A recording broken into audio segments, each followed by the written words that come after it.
Maybe you can relate to this. I think it's a pertinent, interesting, and relatable topic.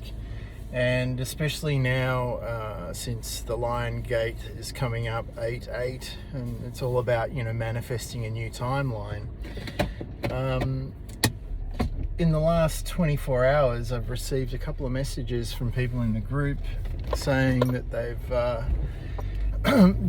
come under, their personalities come under attack. People are, saying negative things about them. They're rallying people against them, and it's like their reputation's at stake here, And just before I posted up that Facebook has, come up with a problem in the group, and then it's like, actually there's no problems at all. So one of the things I found interesting, especially now in the timing, is that as we release these old contracts, these energetic connections to old personalities, timelines, relationships, people, places, time, events, what happens is there's this offer to recontract, right? Now, it's not the offer that you think. It's not like, well, hey, we noticed that in the past, however many years of your life, you tolerated this kind of behavior towards you, and you allowed this type of manipulation, and you let people tell you that you are less than who you really are. Would you like to renew? And it's a very nice offer. It's more like an offer you can't refuse, where it yanks on your energy, and it's like, hey, you can't get out of this contract. You have to renew, and you have to keep continuing to behave like this, to turn up like this, to allow people to gaslight you, to manipulate you, and to tolerate you. But there's no grounds on it, right? It's not like maybe before you bought into the idea that it was justified and you deserved it, and maybe you had to put up with the punishments that people offered you. It's like in this legal system, even throwing you in jail is a benefit, right? They're offering you the benefit of going to jail. And now we're faced again, with these benefits of being able to play into the game of being less than yourself, and to allow people to trample on you and assassinate your character and all this sort of stuff. But obviously you don't have to, right? Although it may be hard to resist the temptation to buy back into that energy signature. Now, what I do when I'm aware of this is I don't fight against it, I don't push against it, I don't try to manage the posse's image of my identity. I simply observe it. I observe what's going on, and I see it as the collapse of the old contract, right? The old agreement, the old energetic connection, cords, anchors to the person I used to be, or the ways of behaving that I used to put up with. And the other thing you can do is you can notice how far this programming is spread. In other words, the people that buy into the lies about you and decide to judge and throw shade on you, well, you know that they're part of that program, right? It's very obvious. Maybe before you didn't see who they were because they remained hidden, they remained operating in the background. And now that it's come out to the light, it's free to see for everybody. Now, here's the other thing. When people do this, and I'm sure everyone's experienced this at least in school sometime, if not in your adult life, but it's the same pattern, although the severity and the stakes can be higher as you get older in life, and you have responsibilities that are connected to your well-being, is that people who go around trying to rally people against you, they're usually doing this because their energy isn't enough to persuade you to buy into the image that they want you to have of yourself. So they need to get other people to, buy in and to support their idea and to maybe throw some shade on you as well, to wear you down a little bit. Now, as this is going on, it's very obvious who those people are, like I said, but the people that are being offered this opportunity to throw shade on you too and also decline will sit back and they will see what goes on. They'll see who's playing what role, how you're responding to it, whether you're getting caught up and rebuying into it, or whether you're going to stand your ground, or whether you react to it, how you react. Maybe you don't react at all, which is probably the best option, and let things sort of play themselves out and fizzle out and dissolve and dissipate and die. And what happens is that people who do this, who get the offer and decline, they've probably been through what you've been through too. So they realise that this person rallying people against you, or at least their opinion of you against you, they're just exposing themselves to all these people that actually know how the game works, right? And so this comes under the heading of enough rope to hang themselves.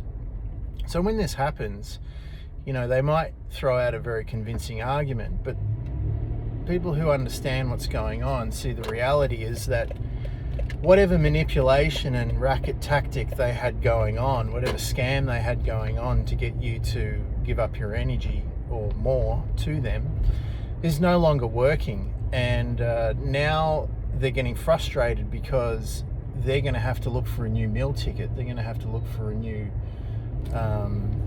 new way to sustain their identity, right? And it's probably not going to include you anymore. So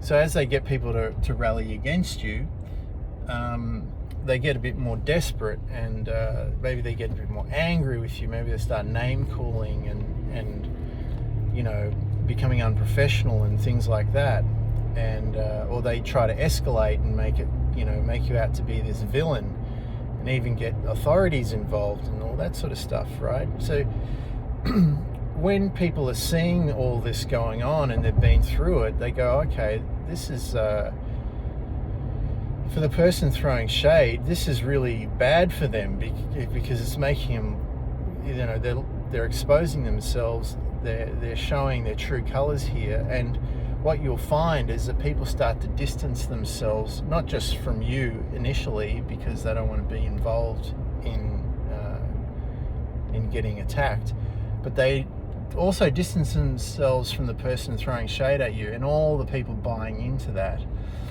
And what you'll find is that group starts to get smaller and smaller and gets tighter and tighter, and then eventually they start to feed off each other.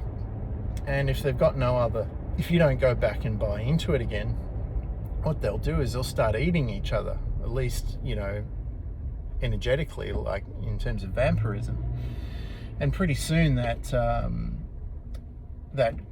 group just ends up eliminating itself.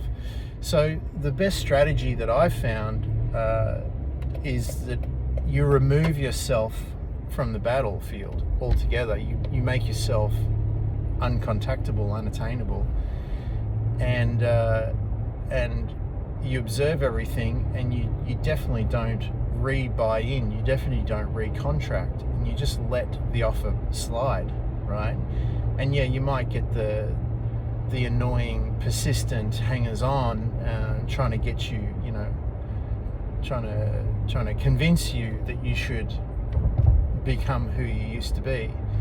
But if you hold fast, you don't have to project your new self onto them or get them to believe in how much you've changed or convince them or anything. You just need to sort of step out of it and not buy into it ever again, and get on with your life as though at least that you're not on any of that, and you are the new version of yourself that doesn't have the anchoring points for these people to hook into you and manipulate you anymore. And pretty soon, you know, you just become too difficult to target. And you know, like I said, when these people start getting hungry, they'll eventually move on, right? Or they'll starve to death and wither and die. Either way, you'll be in a much better position, but you have to weather the storm. Okay, so the reason why I put this out is because someone asked me, you know, do I have a recipe for this? And it's not really a recipe, but it's one of the strategies. And you know, when you have to defend yourself, then that's a different story, and you do it, you know, in the best way you can. But the other reason is because, you know, Molly's going to grow up and she's going to have to deal with this stuff in school, you know, the rumor mill and people bullying, and, you know, everyone, this is the other thing, everyone has experienced this, probably on both sides of the fence and the observer position, at least once. So people have an idea of what's going on, and and you know, even the people buying in, often they don't even believe what the story they're being told, but it either benefits them because they're getting something out of you recontracting into that behavior, or they're just doing it to not be in the firing line. You know, it's better to be the one throwing stones than be the one being stoned, as the metaphor goes.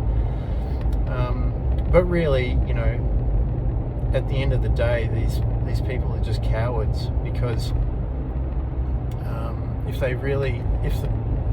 they're really interested in moving on and getting better and developing themselves, like you probably are, then they would probably actually have a real conversation with you and talk to you and see if they could work the differences out, you know. But that's too confronting, that's too scary and hard, so it's just easier to lash out at you from a distance and to try and get people to buy into their idea, you know. It's unfortunate, but it happens all the time, you know, in all sorts of different ways. It's just something we have to deal with until, you know, the game gets exposed so much that that people see it as it's developing, and they just go, oh well, you know, here we go again, Karen. You know, what's your problem? There's an old saying, the person with the problem has the problem. So, you know, often when you're getting attacked and some people are trying to label you as the problem to everybody else, it's very obvious that you're not the problem, that the person with the problem is the problem. So I hope that makes sense, and I hope that clears things up. I don't know your situations, and you know, I'm not really in a position to give you advice. All I'm saying is this is how I see it, and this is how I look at it, and if that helps you, then great, and if it doesn't, then, you know, don't worry about it. Don't do it, you know. Make up your own damn mind. That's what everybody should do. Instead of listening to other people's opinion of you, they should make up their own damn mind. And if they really want to have a connection with you, then they should ask you, is this true? You know? And if they do that, and they're brave enough to do that and do it sincerely, then on your end, you don't want to be like, well, of course it's not true, what do you think? It's like, well, actually, no, it's not. And thanks for asking me. Thanks for actually asking me directly and talking to me, rather than just listening to the rumor mill and making a decision and then treating me like I'm some kind of villain without knowing the reality of things. So once again, hope that helps. Thanks for watching. Thanks for your attention. Bye for now.